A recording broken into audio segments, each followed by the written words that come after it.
Kom ons sing dan nou as ons votum lied 159, die eerste vers terwyl julle sit. Ons sing net vers 1 van lied 159, dit is op die blaaie wat ons uitgedeel het.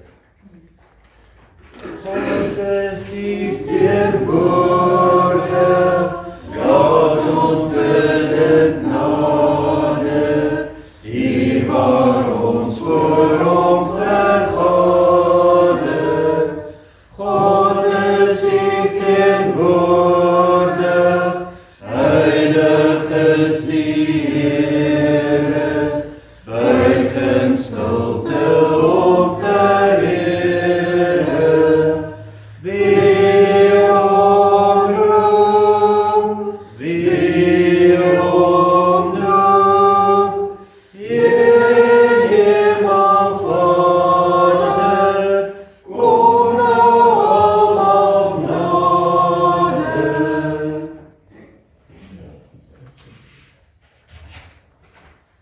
genade en vrede van hom wat is en wat was en wat kom, en van die 7 geeste voor sy troon, en van Jesus Christus, die geloofwaardige getuie, die eerste wat uit die dood opgestaan het, die heerser oor die konings van die aarde. Amen. Ons gaan nou tot lof van die Here sing, die volgende lied op die papier, Psalm 89, ons sing vers 1 en vers 6. Ons staan en daarna sal ons in ons harte ons geloof bely.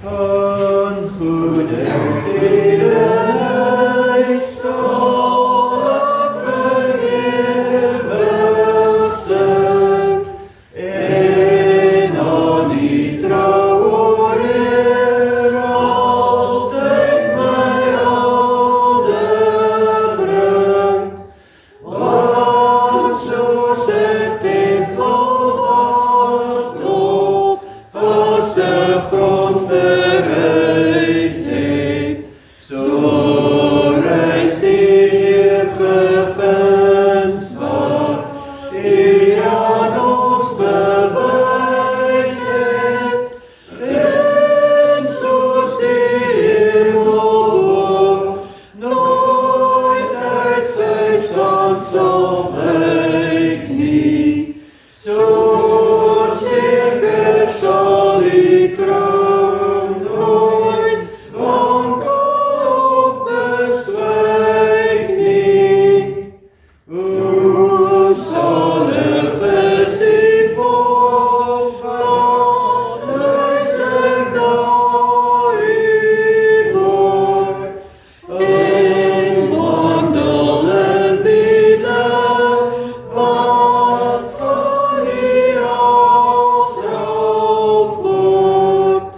Ons sal in U diens wat almal toegewy is, die ganse dag verheug, omdat al in U bly is. O, prys die grote krag, wat alle krag oortref het, en die geregtigheid wat alweer opgehef het. Kom ons bely vanoggend ons geloof met die geloofsbelijdenis van Nicea, en sê die volgende in die hart saam. Ons glo in een God, die almagtige Vader, die skepper van hemel en aarde, van alle sigbare en onsigbare dinge, en in een Here Jesus Christus, die enige gebore Seun van God, voor al die eeue uit die Vader gebore. Hy is God uit God, lig uit lig, ware God uit ware God, gebore, nie gemaak nie, een in wese met die Vader, deur wie alles tot stand gekom het. Hy ter wille van ons, mense, en ons saligheid uit die hemel neergedaal, en het deur die Heilige Gees uit die maagd Maria vlees geword, Hy het mens geword. Onder Pontius Pilatus is hy vir ons gekruisig. Hy het gelei en is begrawe. Op die 3de dag het hy volgens die skrifte opgestaan en hy het na die hemel opgevaar. Hy sit aan die regterhand van die Vader en hy sal met heerlikheid terugkom om die lewendes en die dooies te oordeel. Aan sy koningskap sal daar geen einde wees nie. Ons glo in die Heilige Gees wat Here is en lewend maak. Hy gaan van die Vader en die Seun uit en hy word saam met die Vader en die Seun aanbid en verheerlik. Hy het deur die profete gespreek. Ons glo aan een heilige algemene en apostoliese kerk. Ons bely een doop tot vergifnis van die sondes. Ons verwag die opstanding van die dooies en die lewe van die toekomstige bedeling.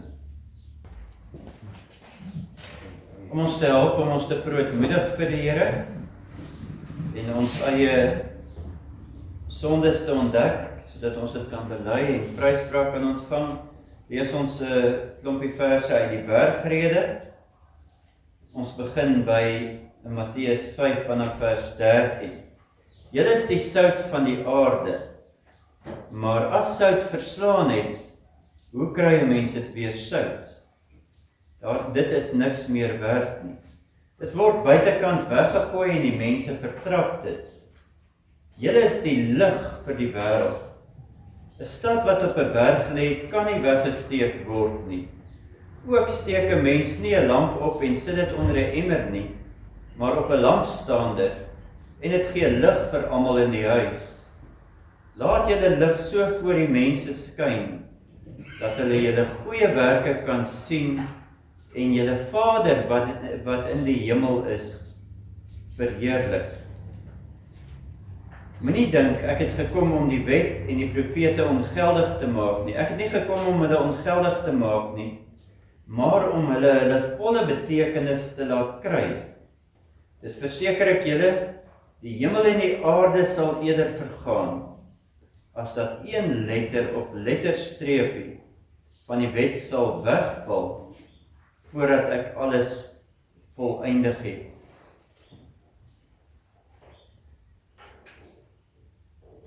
Dan Matteus 7 vanaf vers 7, vra en vir julle sal gegee word, soek en julle sal kry, klop en vir julle sal oopgemaak word, want elkeen wat vra ontvang, en elkeen wat soek kry, en vir elkeen wat klop sal oopgemaak word. Watter mens onder julle sal vir sy seun 'n klip gee as hy 'n brood vra, of 'n slang as hy vis vra?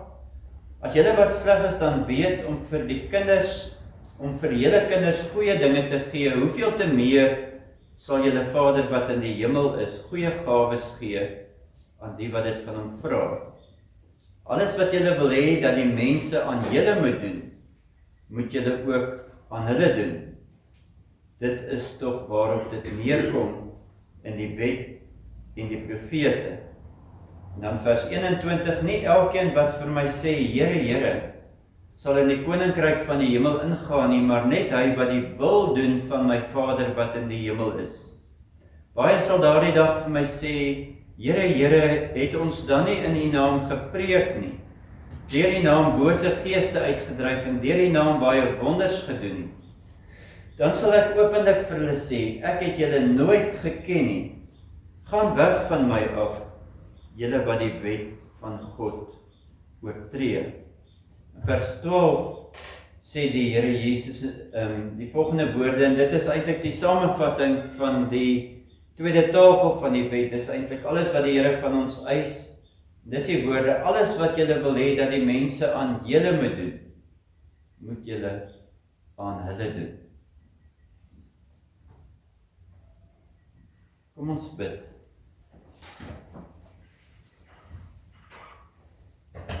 Here, baie dankie dat ons kan weet U is getrou in U teenwoordigheid. En waar twee of meer in U naam vergader, daar is U teenwoordig. En daarom bid ons in hierdie oggend met vrymoedigheid dat U deur die Gees hier in ons midde aan die werk sal wees. Dat U in ons tot stand sal bring wat U wil. Here, ons is hier omdat ons hoogste vreugde, ons hoogste genot in U vind, om ons te verlustig in U, om ons gedagtes te verhef en aan U te dink as die Almagtige, die Skepper van hierdie majestueuse skepping, die ontsaglike ruimtes en sonnestelsels, die misterie van die mikrokosmos, klein wêreldjies wat U geskep het in spikkeltjies. Here, ons bly verstom oor al die wysheid en U kennis en U mag en die glorie wat U so aan ons tentoonstel. Ons dank U, Here, dat U aan ons sintuie gee om na buite te leef en te ervaar, om U werke te kan aanskou. Here, in die hemel is alles op plek. Om U troon buig die engele en die medegelowiges, die siele van medegelowiges wat al by U is in hulle loof en aanbid U. Daar is harmonie en vrede. Here, maar ons leef nog in 'n wêreld wat so chaoties is, stikkend weens die sonde. En ons bid dat U koninkryk ook hier sal uitbrei en dat U koninkryk sal kom. Here, laat U koninkryk ook in ons lewens kom. Ons is stikkende mense wat U besig is om heel te maak. Help ons om hoe langer hoe meer U koningskap, U seggenskap in ons lewe te erken en te buig en gehoorsaam te wees. Help ons om te groei in ons liefde vir U en ons medemens. Maak ons toegewyd aan U. Ons dank U, Here, vir hierdie gemeente. Ons bid vir almal wat nie hier kan wees nie weens ouderdom of siekte of lang afstand. Wil U hierdie gemeente in stand hou, almal by mekaar hou. Ons bid vir die wat treur. Ons bid vir die, Here, wat eensaam is, die wat sit met diep emosionele wonde. Ons bid vir die wat verliese gely het. Ons bid vir die wat kwellings het oor versorging, oor die toekoms. Die wat bekommerd is oor kinders, oor ouers, familielede.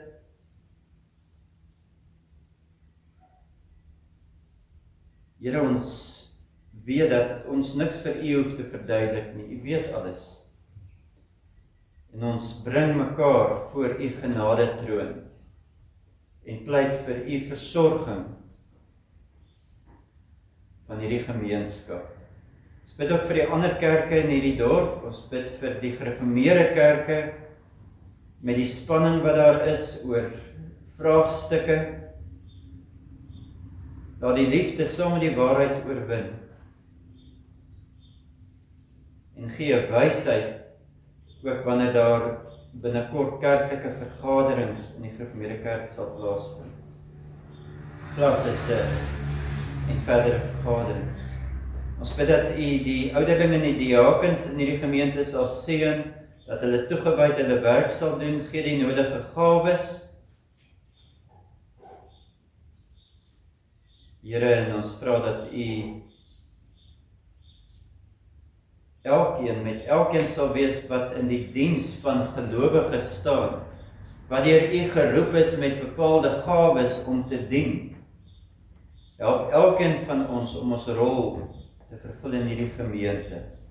Here, ons bid ook vir ons land met soveel uitdagings, soveel spanning, soveel liefdeloosheid, so gebrek aan die waarheid en insig. Ons vra Here dat U waardige leiers sal skenk in hierdie land en dat U die burgers ook waardige navolgers van die leiers sal maak. Here, ons maak onsself ook vir die woord, giet dit in ons lewens in en bring U woord by die praktyk, by die doen van ons lewe uit. Sien ons in U genade aan as ons so bid, Here, vergewe ons al ons sondes, was ons skoon, sodat ons rein voor U kan verskyn. Ons bid dit alleen deur ons Here Jesus, ons saligmaker, ons verlosser en ons voorspraak aan die regterhand. Amen. Kom ons sing lied 528. Lied 528 verse 1, 2 en 3.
Skriflesing kom vanoggend uit Markus 10 vanaf vers 32 tot 45. Markus 10 vers 32 tot 45. Op pad Jerusalem toe het Jesus voor hulle uitgeloop, dus voor sy disippels en 'n skare wat saamgeloop het. Dit het die disippels verontrus en die mense wat agterna gekom het laat bang word. Toe het hy weer die 12 op sy geneem en hulle begin vertel wat met hom gaan gebeur. Kyk, ons gaan nou Jerusalem toe. Daar sal die seun van die mens aan die priesterhoofde en skrifgeleerdes oorgelewer word. En hulle sal hom tot die dood veroordeel en hom aan die heidene uitlewer. Die sal met hom spot en op hom spoeg en hom slaan en hom doodmaak. En 3 dae later sal hy uit die dood opstaan. Jakobus en Johannes, die seuns van Zebedeus, kom toe na Jesus toe en sê vir hom: Here, ons wil graag hê U moet vir ons doen wat ons U gaan vra. Wat wil julle hê moet ek vir julle doen? Het hy hulle gevra.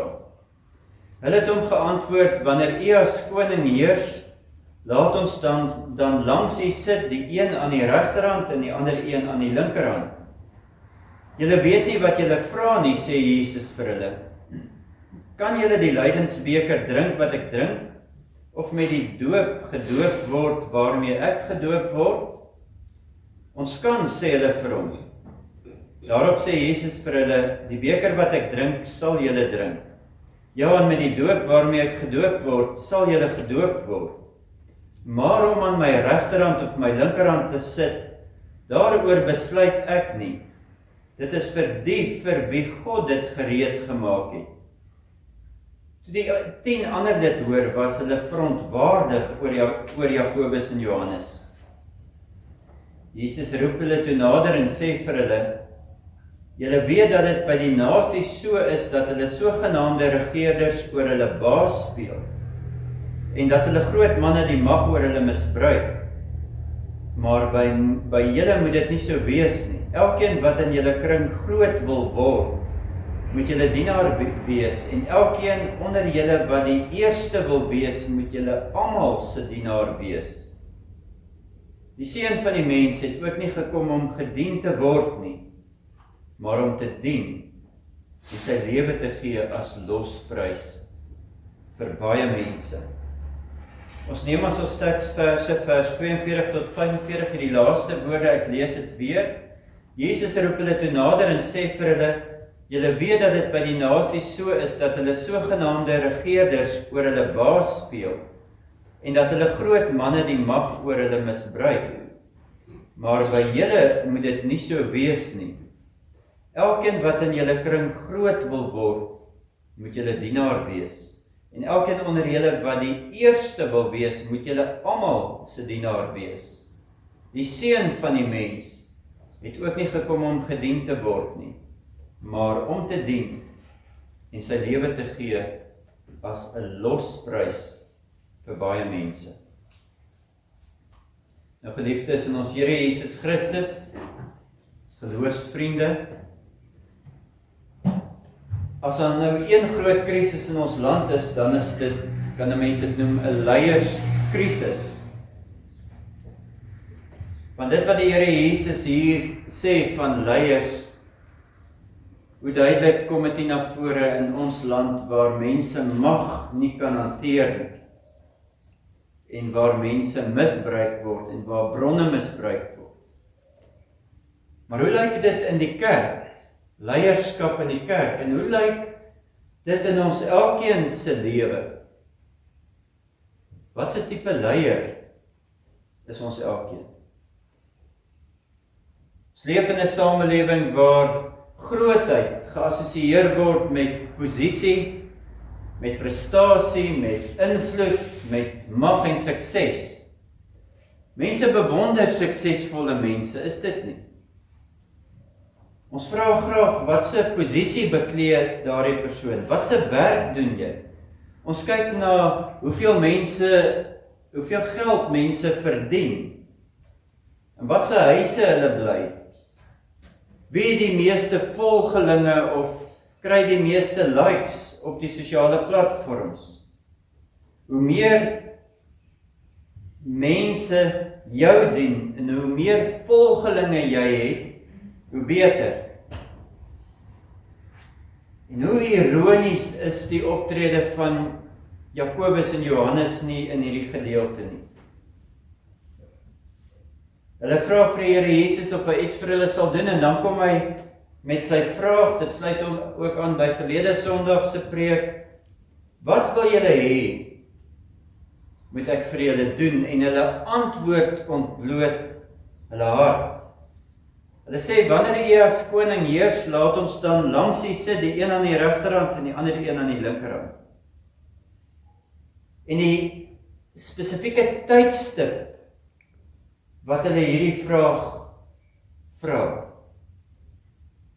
is so ironies. Want ons het gelees, op pad Jerusalem toe het Jesus voor hulle uitgeloop. Hy gee dus die pas aan, hy is op pad na Jerusalem, vasberade, en hy loop voor hulle uit, en dan is hulle bekommerd. Dan sê hy vir hulle, kyk, ons gaan nou Jerusalem toe, daar sal die seun van die mens aan die priesterhoofde en skrifgeleerdes oorgelewer word, en hulle sal hom tot die dood veroordeel en hom aan die heidene uitlewer. Die sal hom spot en op hom spoeg en hom slaan en hom doodmaak. en na 3 dae sal hy uit die dood opstaan. So die Here Jesus is op pad na Jerusalem en hy weet wat op hom wag. Dis 'n verskrikking, verloning, verwerping, uiterste vernedering en vertrapping, fisieke mishandeling, in die kruis en die dood.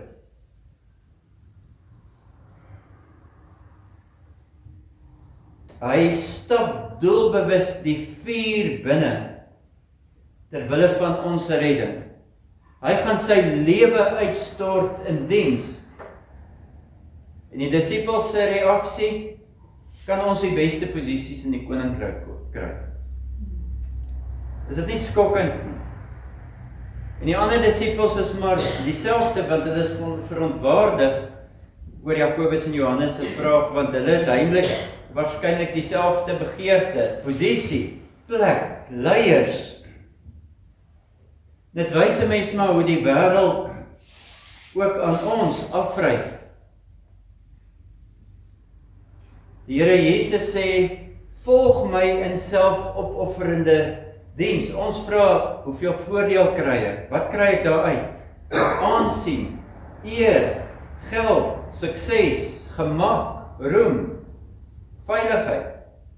Die Here Jesus praat van diens, ons praat van sukses. Hy praat van oorgawe, ons dink aan erkenning.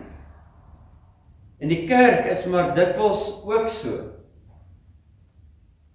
Terwyl daar dikwels so min praktiese diens plaasvind deur die kerk. En terwyl daar soveel nood verby hulle gaan, voel baie kerke en gelowiges trots en goed oor hulle self, oor beeld, oor posisie, oor die status van die kerk. Ons aap die wêreld na, in plaas van om die wêreld uit te daag. Die Here Jesus weet, dit is die probleem rondom hierdie disippels.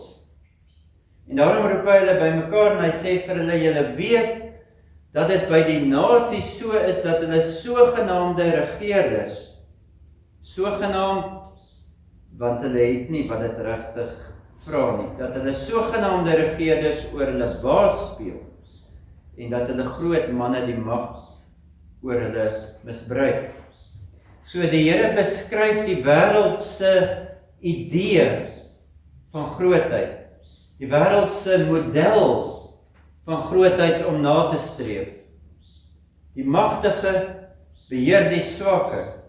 Autoriteit beteken selfverheffing. Leierskap word, hoe kan ek mense inspann tot my eie voordeel? Ons sien dit in Suid-Afrika. Sukses beteken, hoe kan ek meer raak gesien word? Maar die Here Jesus kom en hy sê duidelik vir sy disippels, dit is nie die model van my koninkryk nie. En daarom sê hy vir hulle, by julle moet dit nie so wees nie. Julle idee, julle konsep van grootheid moet vernuwe word. Julle prioriteite en julle lewenstyl en wat julle najaag, mag nie soos die wêreld lyk nie. Want ek, die hoof van die kerk, is nie so nie. En my Vader in die hemel beslis ook nie. Die wêreld sê, klim hoër. Die Here Jesus kom sê, buig laag. Plaas jou onder mense om hulle te dien, dan is jy eintlik 'n leier. Die Here Jesus sê, elkeen wat in julle kring groot wil word, moet julle dienaar wees. En elkeen onder julle wat die eerste wil wees, moet julle almal se dienaar wees. En so herdefinieer die Here Jesus grootheid. Wil jy groot wees? Dien. Wil jy lei? Dien. Wil jy invloed hê? Dien dan tot ander se voordeel. En die koninkryk van die Here beteken grootheid, hoeveel mense bedien ek. En die grootste persoon moet almal bedien. Ook die mense waarvan jy nie baie hou nie, en wat ook nie baie van jou hou nie, selfs jou vyande. En in besonder ook die uitgestotenes, die swaar kry mense, die vereensaamdes, die wat misgekyk word. Die woord wat die Here verdien gebruik hier is die woordjie verslaaf, doulos. Woordjie wat gebruik is, of wat heen gewys het, na verskillende slawe, maar veral die tafelslaafie, wat, wanneer mense aangelê het in 'n tafel, onsigbaar was en net bedien het. Maar soos wat mense gepraat en besig was en geëet het, was hy eintlik uit sig uit vir hulle. Hy het net gedien. En om 'n doulos, so 'n dienaar te wees wat die Here van ons vra, beteken nie om 'n paar aanpassingkies te maak en daarom so 'n paar goeie daadjies te doen nie. Dit beteken 'n radikale verandering van ons identiteit. Jy moet in my koninkryk 'n doulos word, 'n dienaar. Jy moet jouself sien as 'n dienaar. Dis wie ek is. Ek is 'n dienaar in die Here se koninkryk, 'n tafelslaafie. En wat permanent vra, hoe kan ek help? Wie kan ek dien? Wie het my nodig? Die fokus verskuif dus van die na binne gerigtheid na die na buite gerigtheid. Dis uitwendig gerig. Iemand sê die grootste vyand van diens is nie luiheid nie. Dis eerstens selfgerigtheid. Want jou oog is op jouself en jou wêreldjie en jou lewe. Waar 'n dienaar is op die uitkyk na, wat moet ek doen? Hoe kan ek help? En van nature, jy ons sondige aard vra ons, wat van my? Wat is daar vir my daarin? Wat verdien ek? Word ek waardeer? Hoekom sê hulle nie vir my dankie nie? Hoekom moet ek altyd die een wees wat hierdie werk moet doen? Maar 'n ware dienaar of disipel agter die Here Jesus aanvra, hoe kan ek ander seën? Hoe kan ek tot hulle voordeel my lewe en talente en tyd en alles gebruik? So dis die vraag aan ons. Hoe kyk jy na jouself? Is jy in jou eie oë geroep om 'n doulos te wees, 'n dienaarsslaafie? Die Here Jesus sê die Seun van die mens het ook nie gekom om gedien te word nie, maar om sy lewe te gee as 'n losprys vir baie mense. So duidelik, die diens waarvan die Here Jesus praat, is nie praatjies oor diens nie, en net beplanning en dink daaroor en op 'n veilige afstand bly nie. Die diens waarvan hy praat is inklimdiens, doen diens, aksie, ontbering, oorgawe vir 'n groter saak as jouself. So die Here Jesus sê, as jy werklik 'n grootheid wil sien, kyk na my. Die Seun van die mens noem hy homself. Die Here Jesus is eerstens Seun van God. Deur hom het alles tot stand gekom. Alles wat jy sien, is sy handewerk. Hy is die woord van God, deur wie God geskep het. Hy is die maghebber, hy is die Messias, hy is die koning van die konings. Hy het die reg om die hoogste eer te ontvang elke oomblik deur alle wesens. En tog het hy gekom om te dien. Hy is die seun van die mens. Dit sê hy kom identifiseer met die mens. Johannes 1 vers 14 sê, hy het onder ons kom woon. Hy het as ware ingetrek in ons woonbuurt, in die woonstelblok, in die plakkerskamp, in die vlugtelingskamp, daar tussen die krotte. En hy het voete gewas. Hy het gaan stil staan by mense. Naby melaatses gekom. Blindes aangeraak, krepeles aangeraak, kinders op sy skoot getel, geëet saam met die uitvaagsels, die uitstootmense, tyd spandeer met sondaars, met empatie geluister na mense en hulle behoeftes. Jy het hom gevind tussen die gebrokenes. Hy het sy lewe kom uitstort in diens en natuurlik bo alles is die kruis, die volmaakte uitdrukking van dienaarskap, slaafskap. Hy het sy lewe, die seun van die mens het sy lewe kom gee as losprys vir baie mense. Losprys, die Griekse woord leitron, dit verwys na die prys wat betaal is om 'n slaaf los te koop,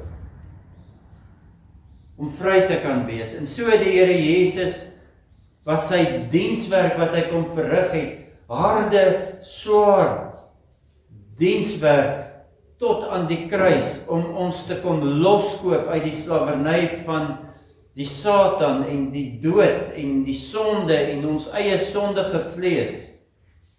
Hy het ons kom gryp uit die vuur en die prys was sy kosbare bloed, die gee van homself in diens. En so het die Here Jesus die idee van grootheid kom herdefinieer, kom herstel. Want as die grootste wese met sy hele lewe kan dien, dan maak diens jou groot. So Christelike diens, in navolging van die Here Jesus, want die Here Jesus sê, kyk na my, as 'n oproep dat ons hom navolg.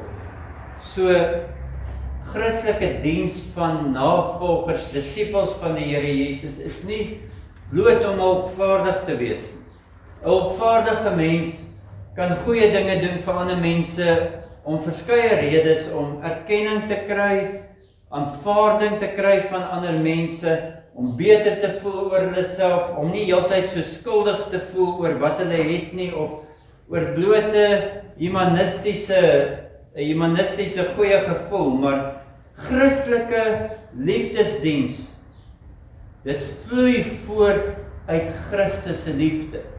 Dit maak dit uniek. Wanneer jy jou vertroue op die Here Jesus stel as jou verlosser, en al hoe beter besef kry van wat dit hom gekos het, om jou vry te koop, wat hy persoonlik vir jou gedoen het, dan werk die Heilige Gees in jou en verander iets in jou. Jy begin met dankbaarheid vra as die Here dit vir my gedoen het. As hy in diens so laag gedaal het vir my, hoekom sal ek nie ook my lewe in diens wy aan die mense om my? So die Here Jesus se dienaarskap aan ons skep dienaars.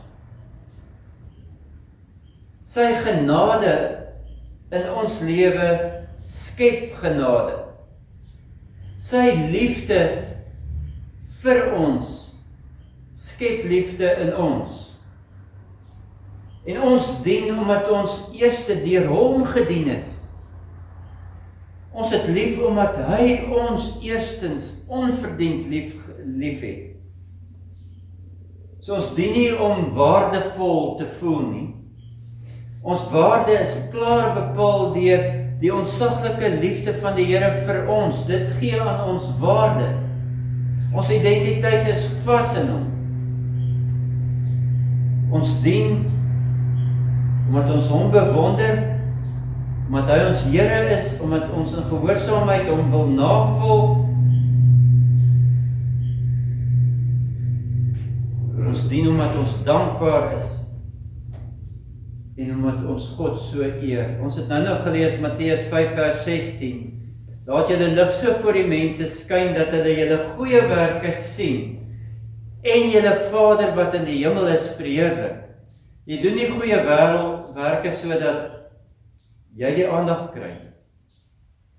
Jy is 'n kanaal waardeur die Here sy liefde na die wêreld te vat. Jy is die hande en die voete om vir die wêreld te sê, kyk hoe groot is die Here se liefde. Kyk hoe raak hy lewens aan deur liefde. Kyk hoe dien die Here. En so word die Here Jesus die volmaakte model van diens en ons volg in sy voetspore as disippels. So die Here trek ons steeds nader na hom toe. Ja, hy neem ons sondes weg, hy red ons langs die weg van geloof, hy plaas die Heilige Gees in ons en hy begin 'n proses van hervorming in ons. Hervorming om die Here Jesus se karakter in ons te vestig. En deur elke gebeurtenis, deur die omstandighede in jou lewe is die Heilige Gees steeds besig om jou karakter of Christus se karakter in jou te ontwikkel, te verfyn, te suiwer. Sodat jy 'n diensknegt kan word in die voetspore van die Here Jesus wat op die uitkyk is na die nood van ander, die behoeftes om jou, om proaktiewe stappe te neem om by die doen uit te kom, sodat jy ander se nood verlig. Dis wat die Here met die disippels sou doen. Die Here Jesus vra vir hulle, kan julle die beker drink wat ek gaan drink en gedoop word met die doop waarmee ek gedoop gaan word, bedoelende, kan julle hierdie beker van lyding drink? Kan julle gedoop word in lyding? Hulle het eintlik nie geweet wat die Here sê nie, en dan sê hulle ja, ons kan, en dan sê die Here ja, julle gaan. Want die Gees sou hierdie disippels so omskep dat hulle sou dien totdat hulle sterf as martelaar. Dis wat die Here besig is om met ons te doen, om ons disippels te maak agter die Here Jesus aan, veral in liefde en in diens. En hier is die verband tussen diens en leierskap natuurlik belangrik, want die Here Jesus lê self die verband tussen leierskap en diens. Ons is almal leiers. 'n pa, 'n ma is 'n leier, 'n vrou, 'n man, 'n onderwyser. By jou werk het jy 'n rol as leier, 'n ouderling, 'n diaken, 'n bestuurder. Ons almal lei iewers. Ons het almal iewers invloed. Maar die Here Jesus leer ons dat leierskap is dienaar leierskap. Posisies wat aan ons gegee word is daar sodat jy jou invloed juis kan gebruik om te dien vir 'n groter doel, om 'n saak te dien, om mense te dien en op te hef. Neem byvoorbeeld net 'n huisgesin. Die ontsaglike leierskap van 'n vader en 'n moeder om kinders te begelei om tot geloof te kom, om waardes by die kinders in te oefen. Dink aan leierskap in 'n huwelik. 'n Leierskap is nie, hoekom dien my maat my nie? 'n Leierskap is, hoe kan ek voorgaan in diens om my maat se lewe mooier en beter te maak en my maat te laat blom?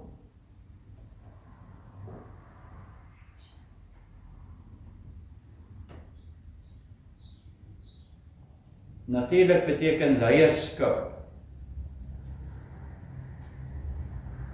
of diens nie dat ek noodwendig misbruik moet word en altyd 'n vloerlap moet wees van ander mense nie. Wanneer jy iemand toelaat om heeltyd jou of ander mense te misbruik, is dit nie tot diens van daai mens nie en raak jy deel van 'n sondige sisteem. Daar's grense en die Here Jesus, die voorganger in diens, kon kragtig optree.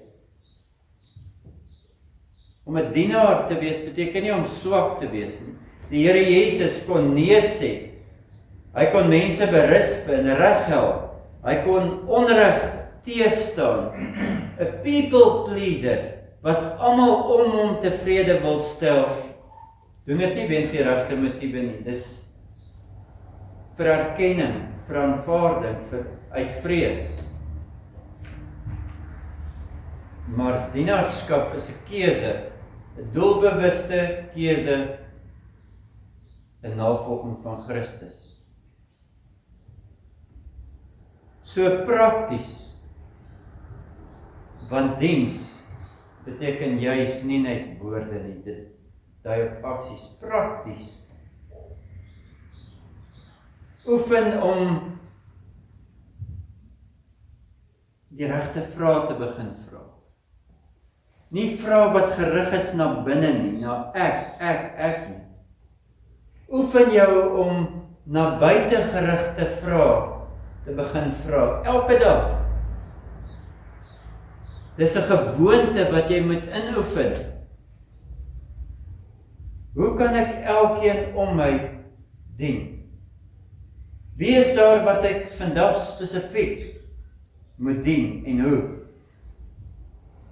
Wie kan ek bemoedig?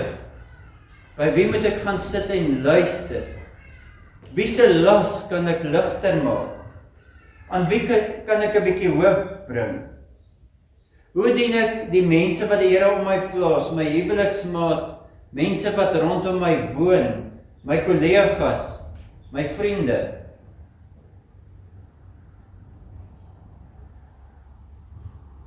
Kan ek sonder dat iemand my vergoed of iets terugbetaal of sonder dat iemand my bedank, kan ek dien? Omdat ek die Here Jesus volg. Die wêreld sê, klim op, neem deel aan hierdie stryd om op te klim na bo. Die Here sê, klim 'n bietjie onder toe en dien. Hoe laag is jy bereid om te buig om te dien? Volgende Sondag vier ons nagmaal en die plek van die Here Jesus in jou lewe word in 'n groot mate ook aangedui deur of jy 'n dienskarakter het. Wat 'n tipe van disipel is jy wat agter die Here Jesus aanstap? Praat jy net of het sy liefde jou in jou hart so aangegryp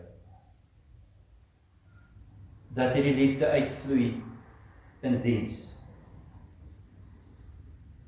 En hoe moeilik is dit nie?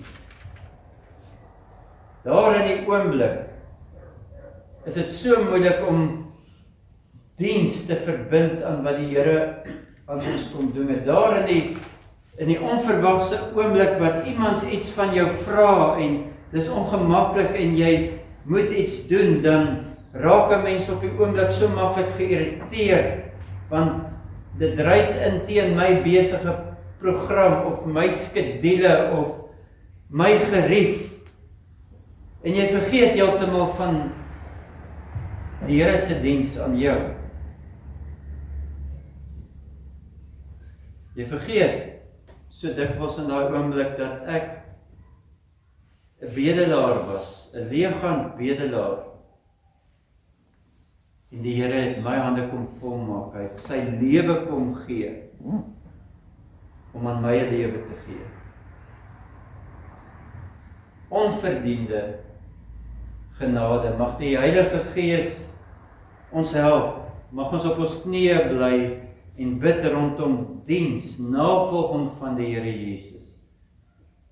En mag die Heilige Gees ons lei om hierdie verband heeltyd te lê tussen wat die Here vir my gedoen het en wat ek na buite doen. Amen. Kom ons bid. Here, ons dankie dat U 'n oophand God is, gewend, dienend selfs. Dat U aan wie alle eer toekom, vir wie elke knie moet buig. Dankie Here dat U tot die uiterste toedien. Help ons in hierdie week om ons eie verhouding met U te ondersoek en wat die impak is van U liefde vir ons. Help ons om U meer te vertrou, om U liewer te hê, meer gehoorsaam te wees, en help ons om meer effektief te dien, en dat praat al hoe meer veranderend doen. Raak ons so met U liefde aan, dat alle weerstand verkrummel, sodat ons die prys sal betaal van diens, en bereid sal wees om ook op te offer. Berei ons voor op die komende nagmaal, wek die begeerte in ons hart, 'n begeerte na meer van U, nader aan U, meer inkruip in U liefde in, en meer eerbied en bewondering vir U. Dankie Here dat wanneer ons hier uit mekaar uitgaan, dat ons as U geseëndes hier kan uitgaan, as geseënd met U teenwoordigheid, U beloftes van liefde en trou en hulp. Seën ook die dankoffers wat ons gee. Ons vra dit in Jesus Christus in U naam. Amen. Daar is dan nou geleentheid vir die dankoffers. Dit gaan nou vir barmhartigheid by die deure vir ons eie bediening.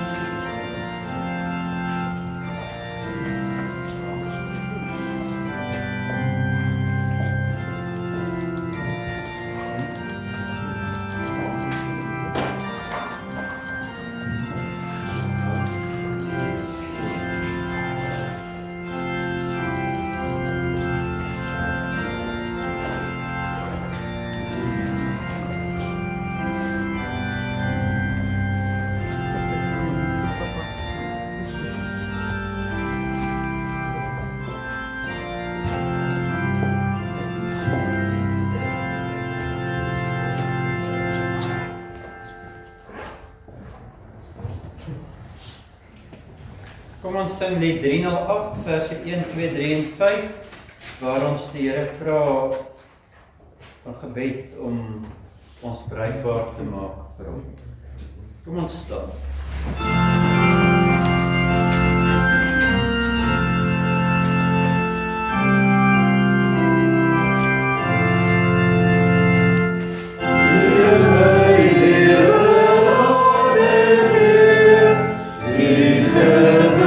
Good.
seën van die Here. Die Here sal jou seën en jou beskerm. Die Here sal tot jou redding verskyn en jou genadig wees. Die Here sal jou gebede verhoor en aan jou vrede gee.